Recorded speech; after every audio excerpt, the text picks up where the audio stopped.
Bismillahirrahmanirrahim. Assalamualaikum warahmatullahi wabarakatuh. Nahmaduhu wa nusallimu wa ala rasulil karim. Allahumma sholli ala sayyidina Muhammad wa ala ali sayyidina Muhammad. Rabbi shrah li sadri wa yassir li amri wahlul 'uqdatam min lisani yafqahu qawli. Perkenalkan, nama saya Rahmat Fahrul Fauzi dari Universitas Nahdlatul Ulama Indonesia, Prodi Pendidikan Agama Islam. Ya, baik, di sini saya akan berbagi ilmu dua hadis, yang mana kisi-kisinya tuh siapa sih orang yang paling mulia, dan yang kedua, kita harus berbuat baik kepada orang, kepada siapapun itu kita meski berbuat baik. Oke, yang pertama, hadis siapa sih orang yang paling mulia itu? Di sini dikatakan dalam hadisnya, dan Abi Hurairah radhiyallahu anhu qala, ya Rasulullah, man akramun nas? Qala atqahum lillah. Nah, diriwayatkan dari Abu Hurairah bahwa Rasulullah SAW ditanya tentang siapa manusia yang paling mulia. Kemudian Rasulullah SAW menjawab, manusia yang paling mulia adalah manusia yang bertakwa kepada Allah Subhanahu wa taala. Maksudnya apa? Maksudnya adalah di sini manusia yang paling mulia itu bukan manusia yang banyak hartanya, bukan manusia yang tinggi jabatannya, bukan manusia yang punya kemewahan segala macam. Tapi di sini dikatakan Rasulullah SAW ditanya, manusia yang paling mulia adalah manusia yang paling bertakwa kepada Allah Subhanahu wa taala, yang mana dia menjalankan perintah-perintah Allah Subhanahu wa taala dan menjauhi larangan-larangan yang diperintahkan oleh Allah Subhanahu wa taala. Selanjutnya yaitu hadis yang kedua, yang mana bunyinya, ittaqillah haitsuma kunta wa atbi'is sayyi'ata hasanata tamhuha wa khaliqin nas bi khuluqin hasanin. Di sini hadis yang kedua artinya, bertakwalah kepada Allah di mana saja kamu berada, dan ikutilah setiap keburukan dengan kebaikan yang dapat menghapuskannya. Kemudian serta bergaulilah dengan siapapun, bergaulah dengan manusia dengan akhlak yang baik.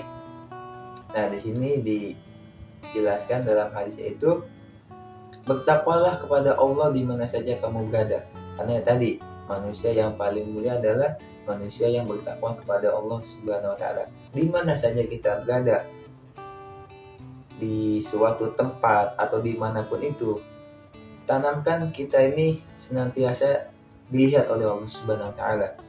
Bahwasanya Allah ini melihat kita, sehingga kita enggan untuk melakukan kemaksiatan, yang mana akan mendapatkan murkanya Allah Subhanahu wa taala.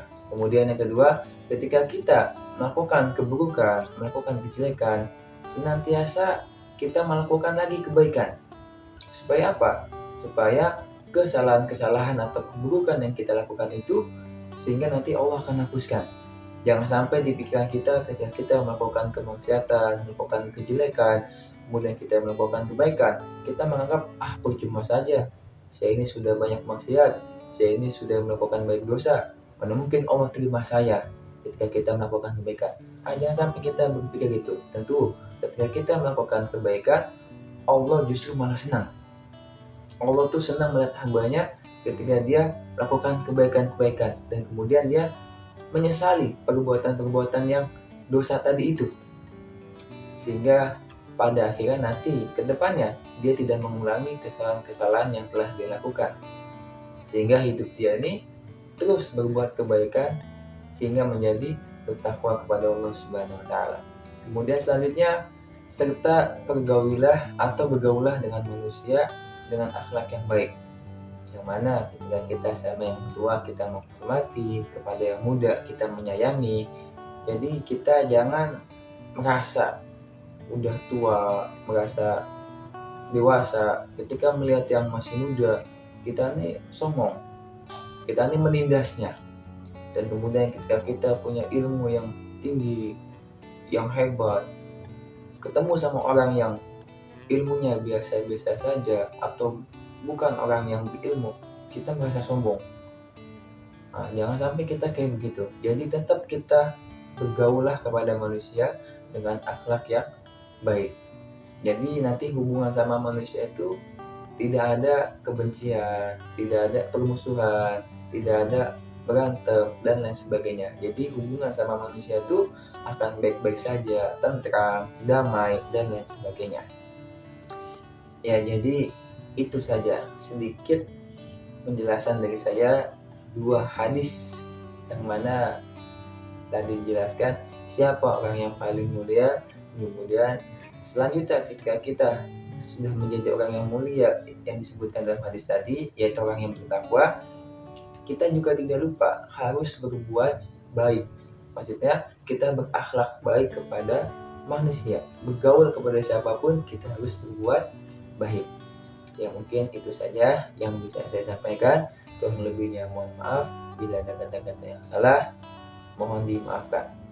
Akhirul kalam. Wassalamualaikum warahmatullahi wabarakatuh.